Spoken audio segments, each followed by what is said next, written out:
¿Cuántos de vosotros sabéis que la vida cristiana cuesta y hay que esforzarse? Porque a veces se dice que te conviertes y comienzas a experimentar cómo llueven las bendiciones, de tal manera que todo es bonito, todo es fácil y comienzas a tener una vida sin problemas. Hoy sinceramente no quiero venderos la moto y mucho menos quiero ofrecerte un evangelio de rebajas. ¿Hay alguien aquí que haya tratado alguna vez de nadar a contracorriente? ¿Alguien se ha metido en un río que tenía una corriente por lo menos relativamente fuerte y ha tratado de nadar a contracorriente? ¿O os habéis metido alguna vez en el mar cuando el mar estaba picado y habéis tratado de nadar en contra de las olas? Si alguien lo ha intentado, sabrá lo difícil que eso es. Pues este ejemplo que acabo de poner de nadar a contracorriente representa exactamente lo que es la vida cristiana. Porque vamos en contra de la corriente de este mundo, vamos en contra de la corriente del principado de tinieblas que tiene control y dominio de las naciones y de las sociedades en las que vivimos.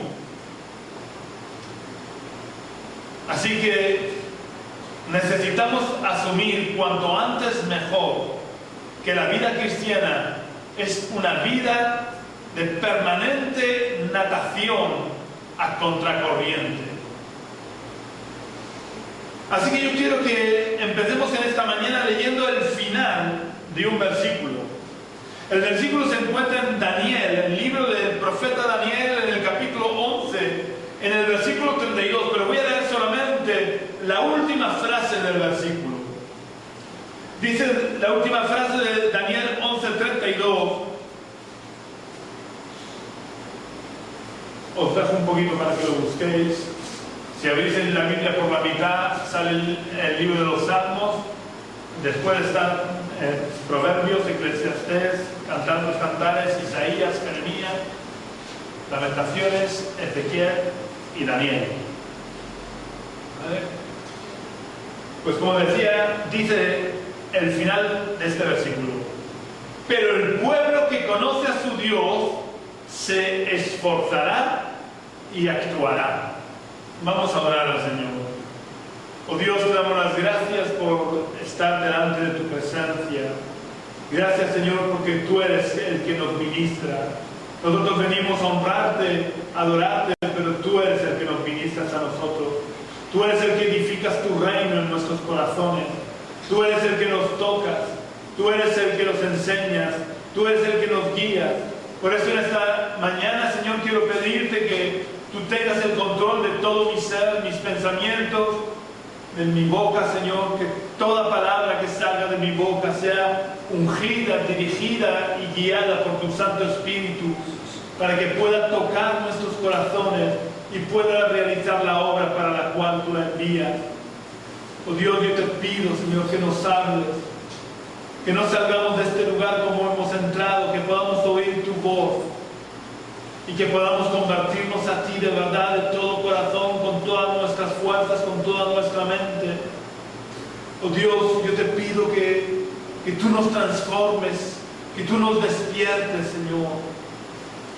Oh Dios, prepara en este momento la tierra de nuestros corazones para que tu semilla encuentre buena tierra. Y por la autoridad del nombre de Jesús, yo reprendo, ato y echo fuera todo lo que tiene que ver con el principado de tinieblas, todo aquello que quiere distraer nuestra mente y nuestro corazón. Yo lo reprendo y lo echo fuera en el nombre de Jesús.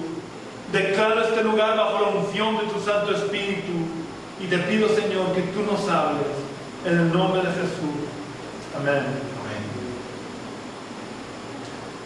Hay dos cosas que hace el pueblo que conoce a su Dios. Y yo espero que nosotros seamos de esta parte del pueblo de Dios. Espero que seamos de aquellos que conocemos de verdad a Dios. No que hemos oído hablar de Dios.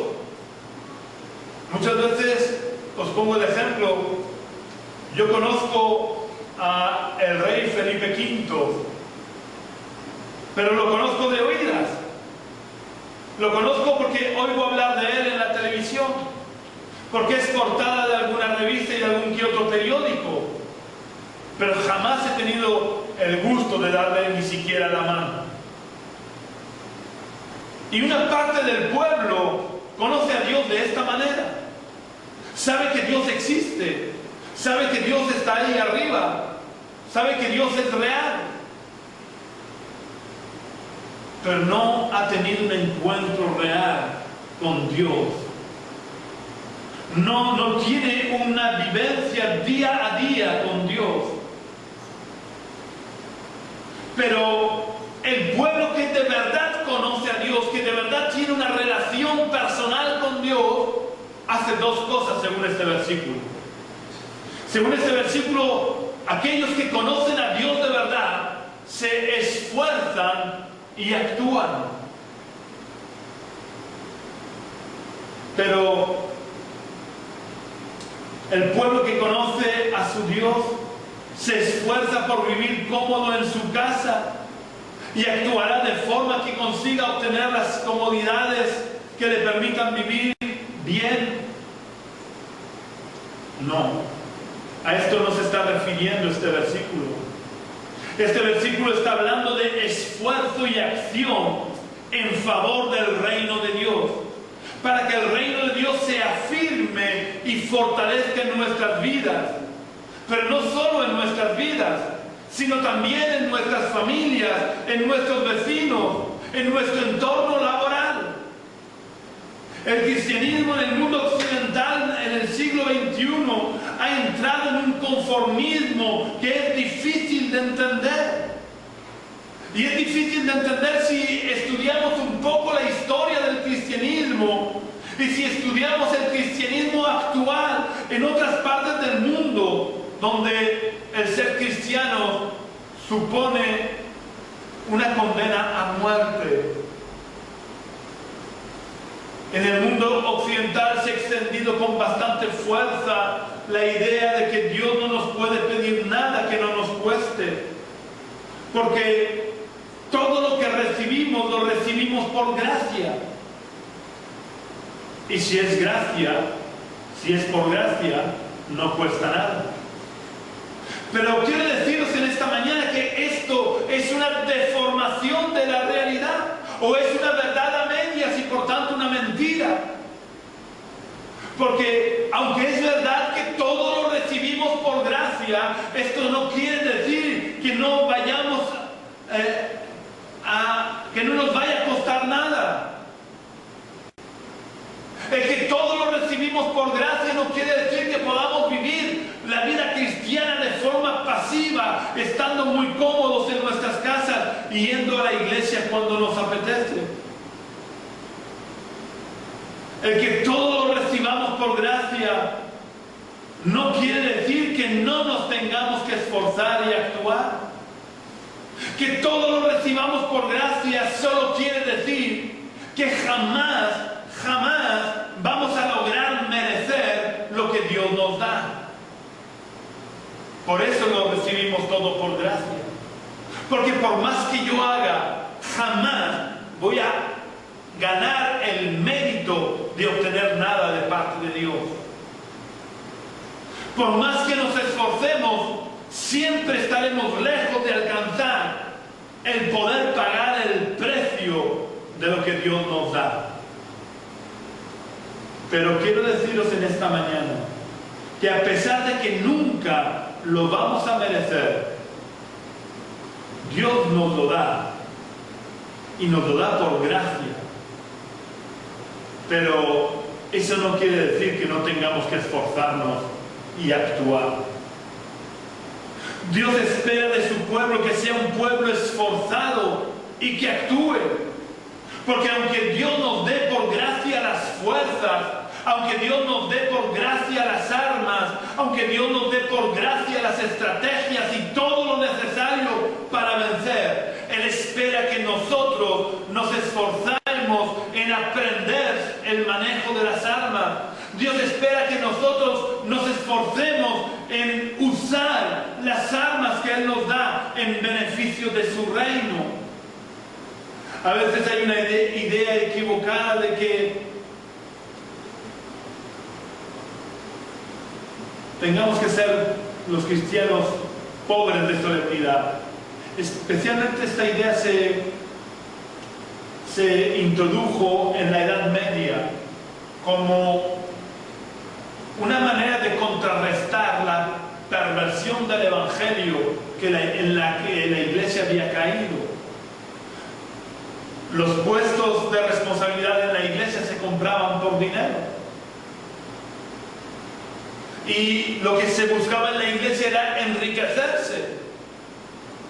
Así que empezó a haber una corriente de personas que repudiaban esa forma de vida cristiana y se fueron al otro extremo. Y se fueron tras la pobreza de solemnidad.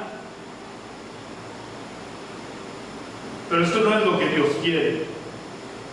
Dios lo que quiere es que todo lo que nos da, sea material o espiritual, sea natural, sea emocional o sea espiritual, todo lo que Él nos da, porque todo lo que tenemos, sea físico, material o espiritual o emocional, todo lo que Dios nos lo da para que lo usemos en beneficio del reino de Dios.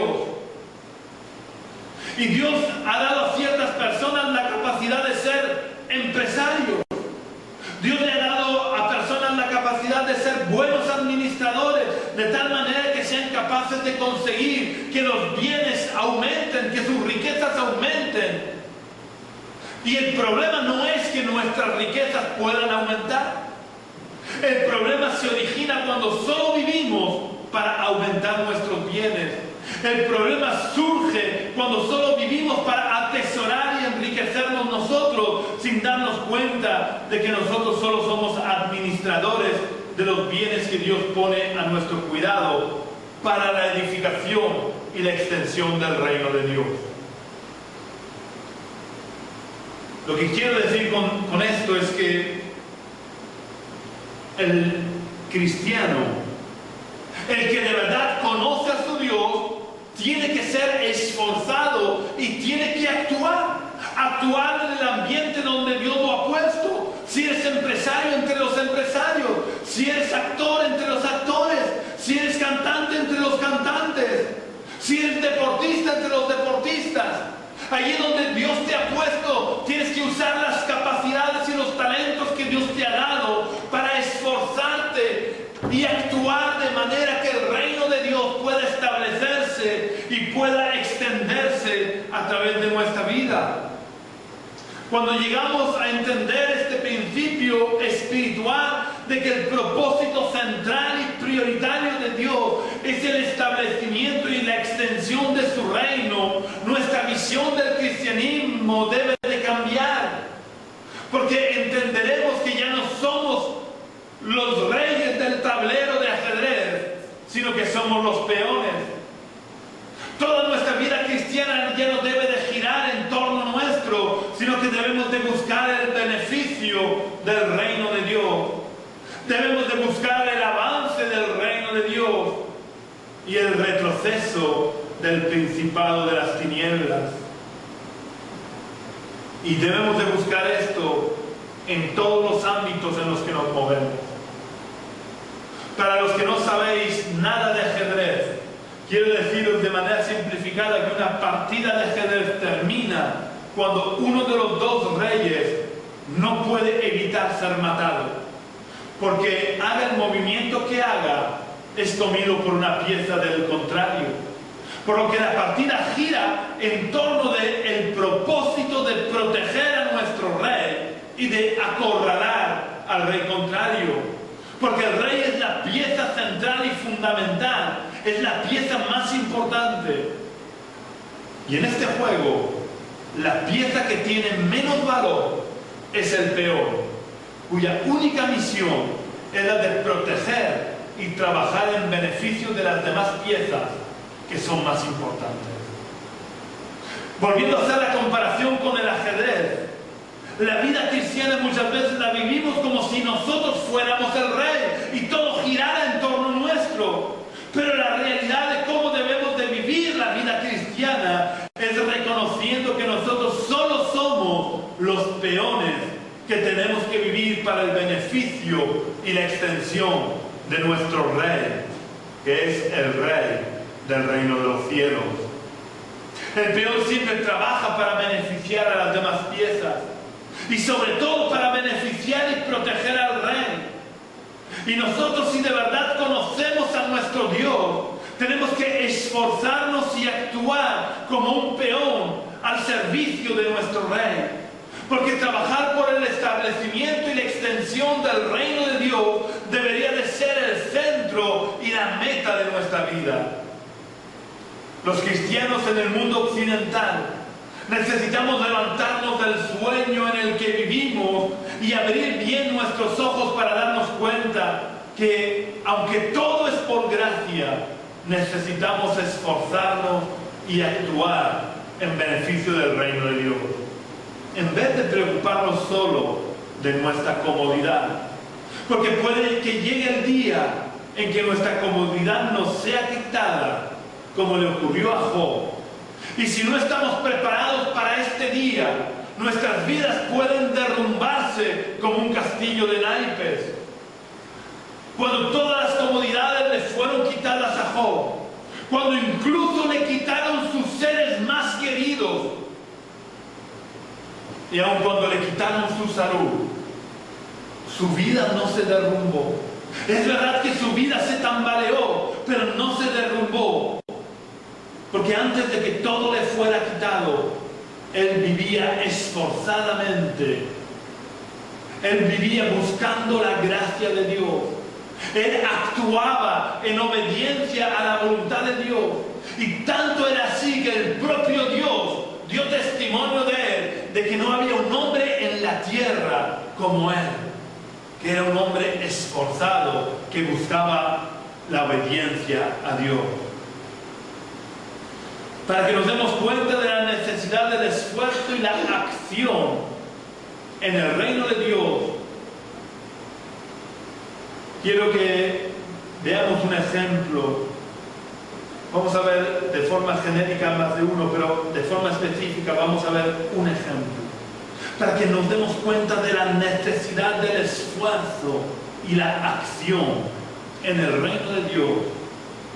Necesitamos de verdad asumir que el esfuerzo y la acción en favor del reino de Dios deben de ser nuestra prioridad y deben de ser una necesidad en nuestra vida.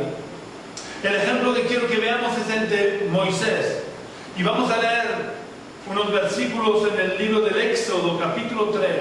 Vamos a leer el versículo 1 y después leeremos el 10 al 12. Éxodo, capítulo 3, versículo 1. Cuando lo encontréis, por favor, leerlo.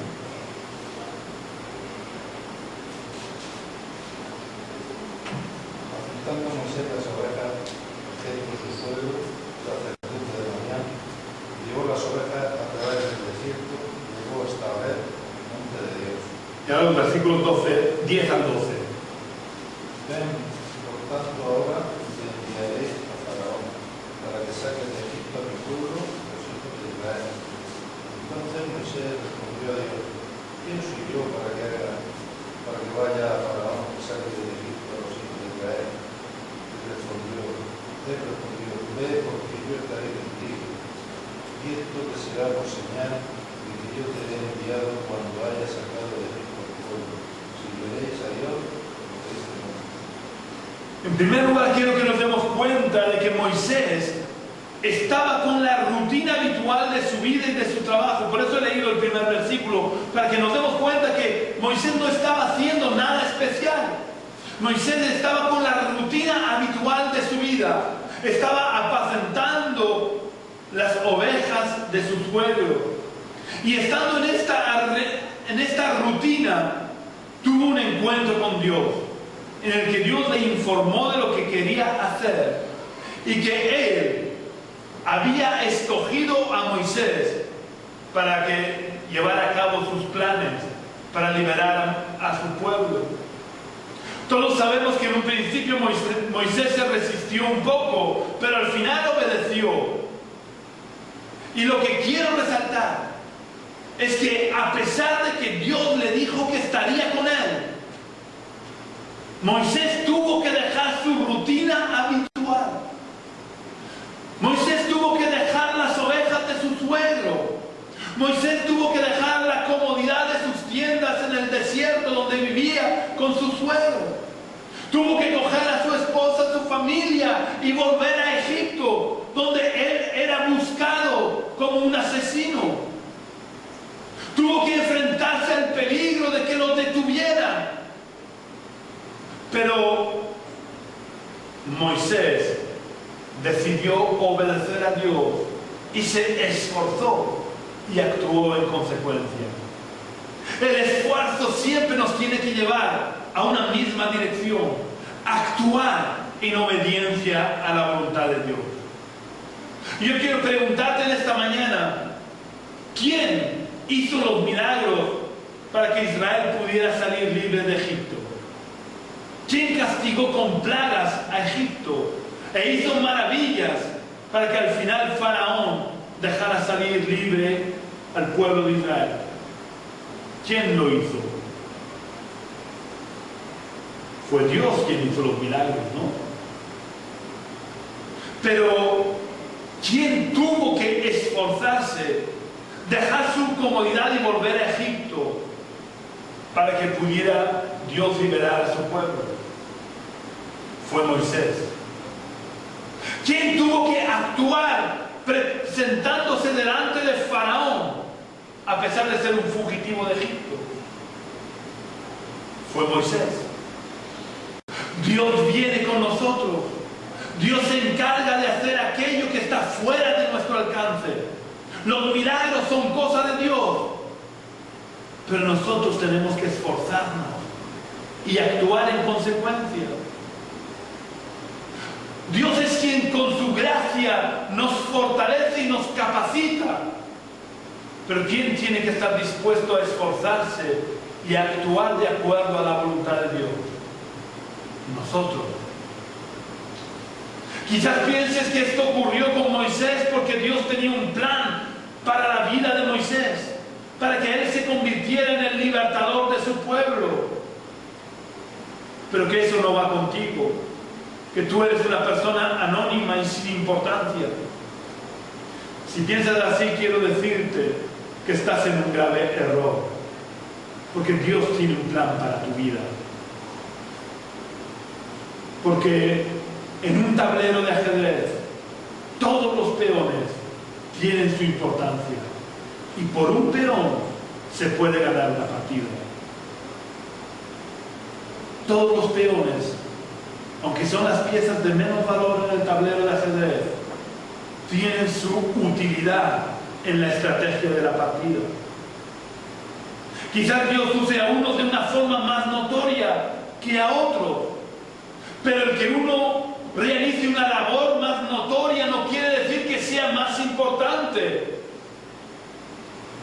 Yo quiero poneros en esta mañana un ejemplo que espero que lo conozcáis, para que nos demos cuenta de que unos son los que Dios pone en lugar visible y a otros Dios no los pone en lugar visible. Pero tan importante o más es el que está en un lugar que nadie lo puede ver, como aquel que está en un lugar que todo el mundo ve. No sé cuántos de vosotros habéis oído hablar de Carlos Anacondia. Ninguno de vosotros ha escuchado hablar de Carlos Anacondia. Es una pena. Pero es quizás de los más famosos evangelistas argentinos que hay hoy en día. Él ha hecho campañas en Argentina y se han convertido las personas por cientos y por miles. Dios lo ha usado poderosamente en liberación. A él lo han intentado matar varias veces mientras estaba haciendo campañas y Dios lo ha impedido. Me acuerdo que una vez él contaba cómo estando en una campaña, había un francotirador pagado por el cura del pueblo para que lo matara. Y cada vez que él apuntaba su arma contra Carlos Anacondia, el arma se encasquillaba. Entonces dejaba de apuntar a Carlos Anacondia, hacía un disparo y la bala salía. Volvía a apuntar a Carlos Anacondia y el arma volvía a encasquillarse. Entonces dejó el arma donde estaba y se fue corriendo al estrado llorando y se convirtió a Dios. Este hombre, ya digo, es uno de los evangelistas más conocidos que hay hoy en día en Argentina. Y es quizás uno de los hombres más usados por Dios para establecer su reino en los corazones y para echar fuera de las vidas todo lo relacionado con el principado de tinieblas. Pero si hiciéramos una encuesta en Argentina, que es el país que más lo conoce, aunque él es conocido aquí en España y es conocido en muchos países, pero si hiciéramos una encuesta en Argentina donde él se convirtió y donde él comenzó su ministerio y preguntáramos a los cristianos cuántos saben el nombre de la persona que le testificó a Carlos Anacondia, yo estoy seguro que muy pocas personas conocerían ese nombre. Y yo quiero preguntarte, ¿quién es más importante en la partida espiritual que se está jugando en las regiones celestes? ¿Carlos Anacondia o este absoluto desconocido que le testificó? Porque si este hombre totalmente desconocido y anónimo no hubiera cumplido con la voluntad de Dios de predicarle a Carlos Anacondia, Carlos Anacondia no se hubiera convertido y no hubiera podido desarrollar todo el ministerio de liberación y de evangelismo que ha desarrollado desde hace ya bastantes años. No importa cuán conocido puedas llegar a ser o cuán desconocido sigas siendo durante toda tu vida. No importa cuántas limitaciones tengas. No importa lo anónimo que puedas resultar. Lo importante es que estés dispuesto a esforzarte y actuar en obediencia a Dios, allí donde Dios te ha puesto, para que Dios pueda usarte para el establecimiento y la extensión del reino. Yo quiero hacer ahora una reflexión sobre uno de los capítulos más conocidos de la Biblia. ¿Cuántos de vosotros sabéis qué capítulo habla de los héroes de la fe?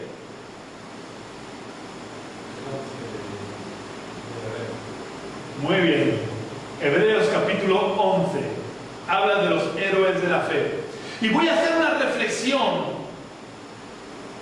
acerca de este capítulo, para que nos demos cuenta que no importa lo conocido o lo anónimo que seas, no importa lo que el mundo o lo que los demás cristianos puedan llegar a conocerte, a aplaudirte. A lo largo del capítulo 11 del libro de Hebreos se nos habla en primer lugar de Abel, de Enoc y de Noé. Estos tres son los tres primeros héroes de la fe que cita el autor de Hebreos. Estos tres se esforzaron y actuaron. Y el autor de Hebreos les dedica un versículo a cada uno de ellos. Para hablar de Abraham, el autor dedica 11 versículos. Después vuelve a nombrar a Isaac, a Jacob, a José, dedicándoles un solo versículo a cada uno de ellos. Daros cuenta de la diferencia. Abraham emplea 11 versículos.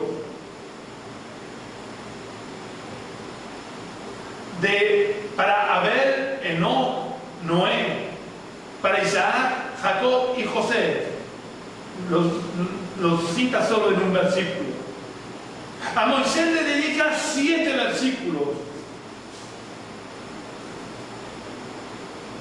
Y luego vuelve a nombrar a Josué, aunque no lo nombra ya por nombre, pero habla de Jericó y todos sabemos que quien conquista Jericó es Josué. Luego, sin citarlo textualmente, pero nombra a Josué en un versículo y a Rahab en otro versículo. Hasta aquí vemos todos estos héroes de la fe que fueron importantes y bien conocidos, a los que han citado por nombre y les ha dedicado como mínimo un versículo. Pero después de Rahab, el autor de la carta a los Hebreos cita por su nombre en un solo versículo a varias personas, a varios héroes de la fe, entre ellos personas importantes como David y Samuel. Pero ya ni siquiera les dedica un versículo, sino que los mete a todos en un saco dentro de un versículo. Y ahora quiero que leamos en Hebreos capítulo 11, los versículos 36 al 38.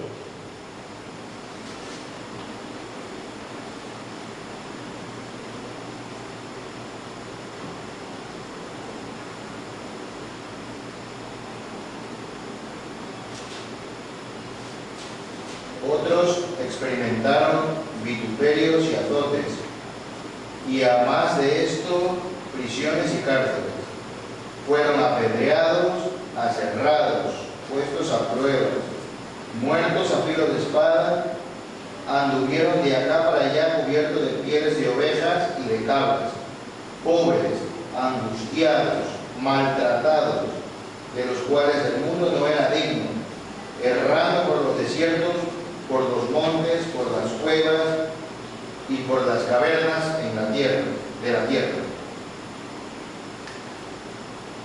¿Cuántas personas cita en estos versículos?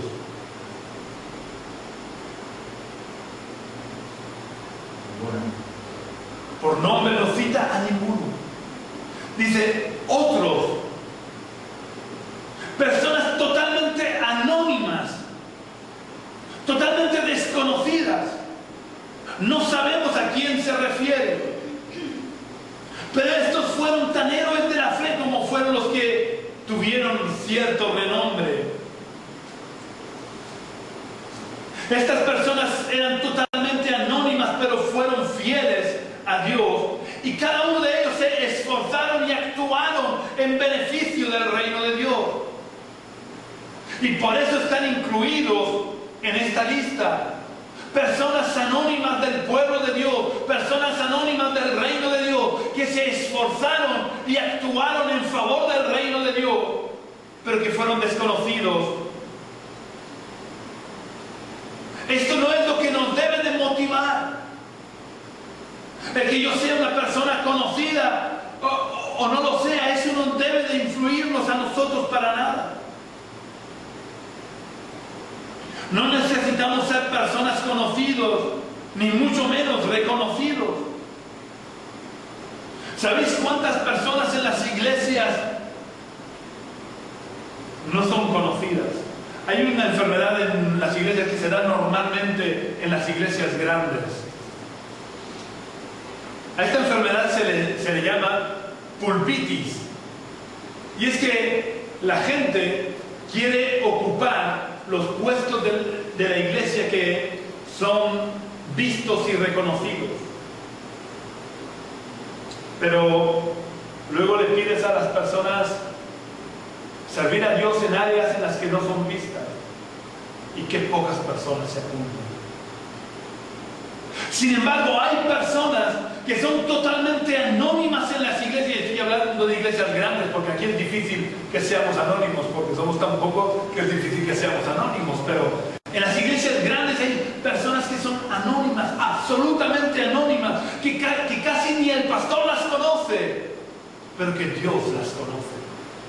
Y que se están esforzando diariamente y están actuando, doblando sus rodillas, orando, intercediendo por aquellos que están en el ministerio y que están siendo conocidos y reconocidos.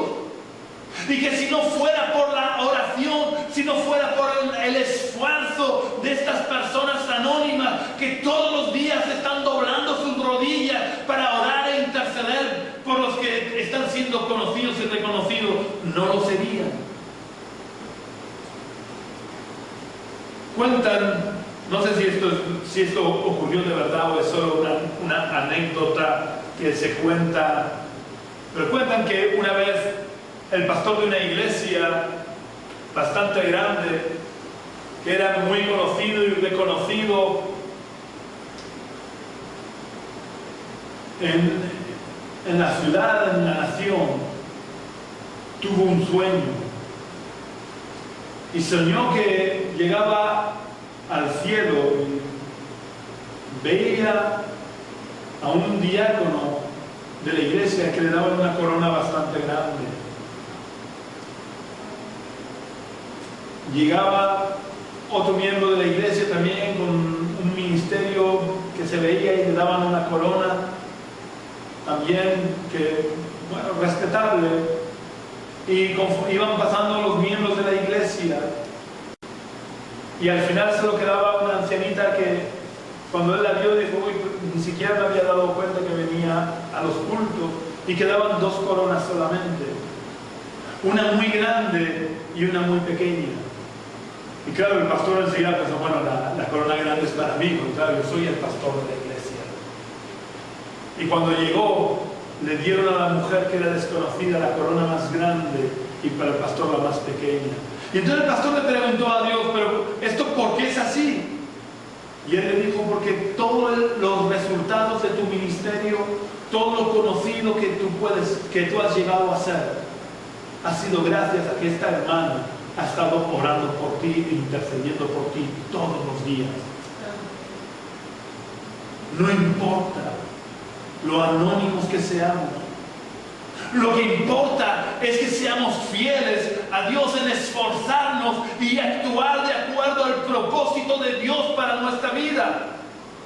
Dios a unos los llama para realizar unos ministerios visibles y a otros los llama a realizar ministerios que no se pueden ver, pero que también son tan importantes o más los ministerios que no se ven.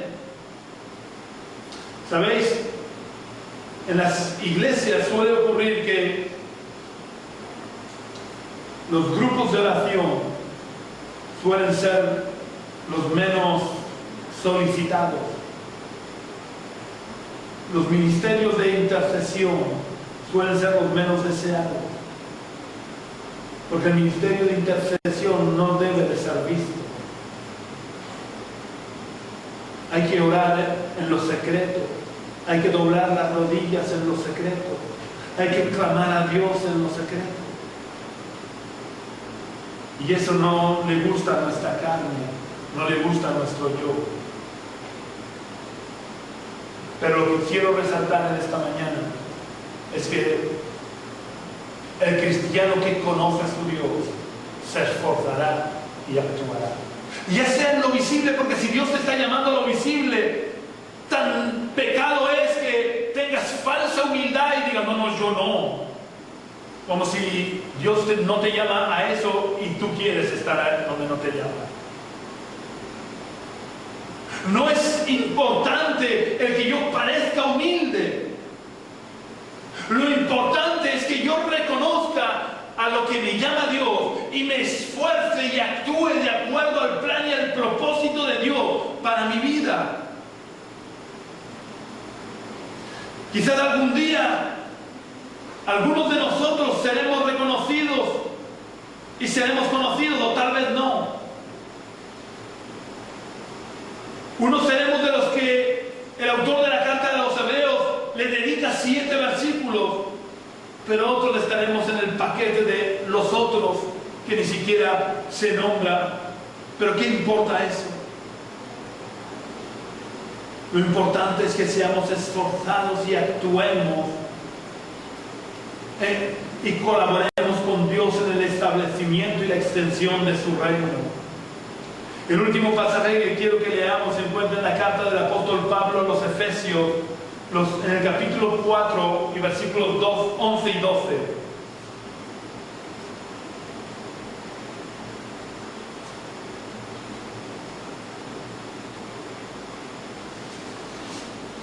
Efesios capítulo 4, versículos 11 y 12.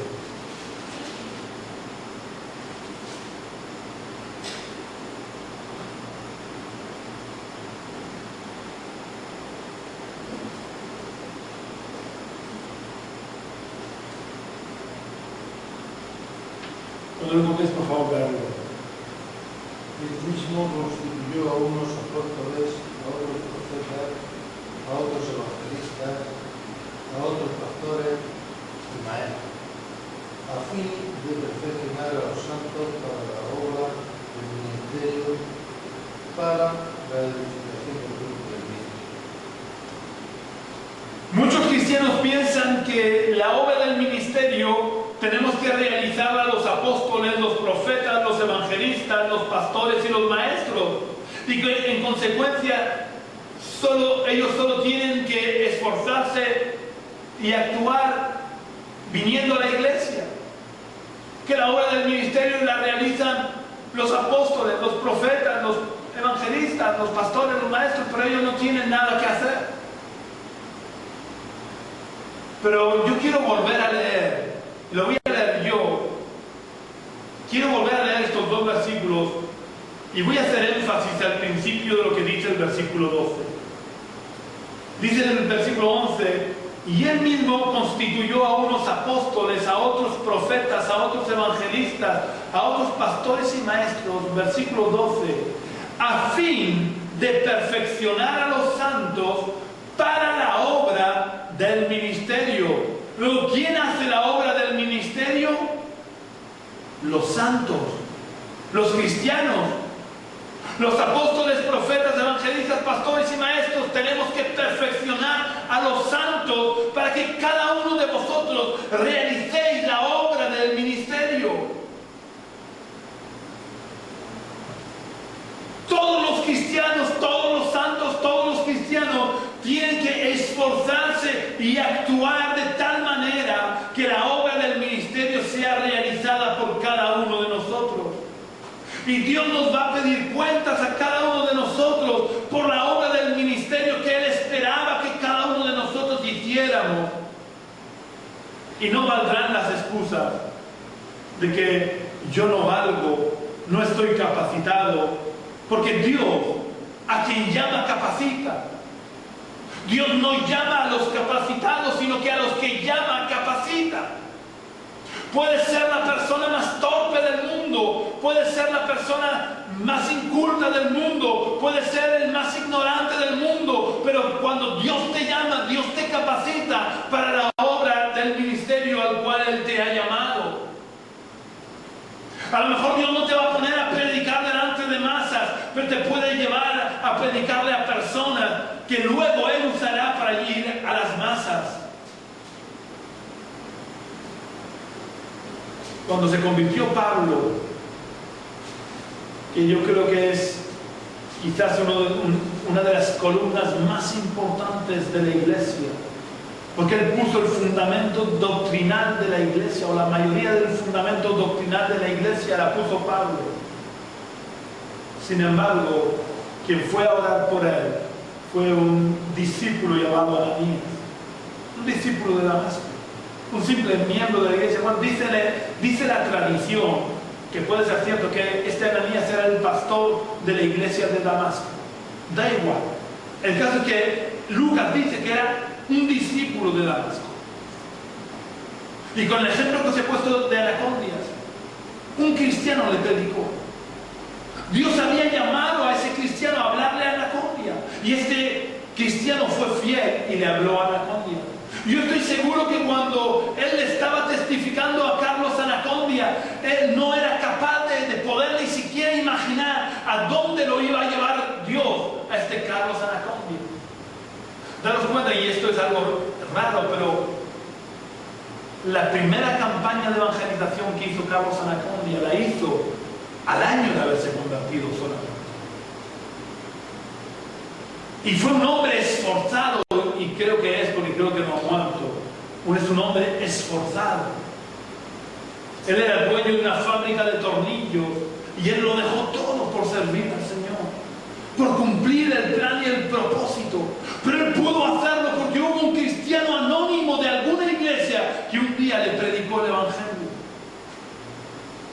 Quizás Dios no te ponga para predicarle a las masas, pero sé fiel en predicarle a aquel que Dios te dice que le predique. Porque tú no sabes dónde puede Dios llevar a esa persona.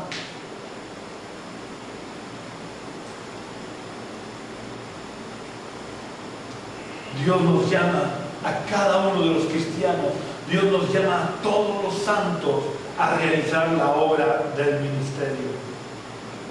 Quiero recordar, para terminar, las palabras que Dios le habló a Josué a la muerte de Moisés. Dios le dijo, entre otras cosas, a Josué: como estuve con Moisés, estaré contigo. No te dejaré ni te desampararé. Esta es la parte que Dios va a hacer. Pero la parte que Dios le pidió a Josué y que nos está pidiendo a cada uno de nosotros en este día es: esfuérzate y sé valiente. Dios espera de cada uno de nosotros que seamos hombres y mujeres esforzados para cumplir sus planes y sus propósitos. Al igual que a Moisés, Dios le dijo a Josué que estaría con él. Pero no es suficiente con que Dios estuviera con Moisés o estuviera con Josué. Tanto Josué como Moisés tuvieron que esforzarse y actuar. La tierra prometida no iba a caer del cielo, aunque era prometida. Josué junto con su pueblo tuvo que tomar las armas, tuvieron que esforzarse, tomar las armas y conquistar la tierra prometida. Es verdad que Dios peleó por ellos y les dio la victoria, pero ellos tuvieron que tomar las armas y pelear. Por esto el apóstol Pablo le dice a Timoteo que tiene que esforzarse en la gracia, porque la gracia de Dios interviene para ayudarnos y para suplir en lo que se escapa a nuestras posibilidades y a nuestras capacidades. Pero nosotros tenemos que esforzarnos y actuar para hacer todo lo que Dios quiere que hagamos. Si de verdad conocemos a nuestro Dios, si de verdad hemos tenido un encuentro con Dios, el reino de Dios pasará a ser nuestra prioridad, la prioridad de nuestra vida. El reino de Dios pasará a ser el centro de nuestra vida y será también la meta de nuestra vida, por lo que nos esforzaremos y actuaremos para que el reino de Dios se pueda establecer y extender a nuestro alrededor. Que Dios nos bendiga y que nos ayude a esforzarnos y actuar para el establecimiento y la extensión del reino de Dios. Vamos a orar al Señor. Oh Dios, queremos darte las gracias por tu gracia. Gracias porque tu gracia es suficiente. Gracias porque tu gracia nos capacita. Oh Dios, gracias por habernos llamado. Oh Dios, queremos pedirte en este día que tú cumplas tus planes y tus propósitos, Señor. Yo te pido que nos ayudes a ser esforzados y valientes. Ayúdanos a ser esforzados y a actuar de acuerdo a tus planes y tus propósitos para nuestra vida. Oh Dios, que no seamos simples cristianos que van dejando pasar el tiempo, sino que cada uno de nosotros cumplamos el plan y el propósito que tú tienes para nuestra vida. Ayúdanos a ser esforzados y a actuar en consonancia a tu llamado, a tus planes, a tus propósitos, Señor. Oh Dios, ayúdanos a realizar el ministerio al cual tú nos has llamado, Señor. Padre, que cuando salgamos de este lugar no nos olvidemos de tu palabra, no nos olvidemos de tu voluntad. Oh Dios, y que el reino de Dios llegue a ser de verdad nuestra prioridad, nuestra meta, el centro de nuestra vida, Señor. En el nombre de Jesús. Amén.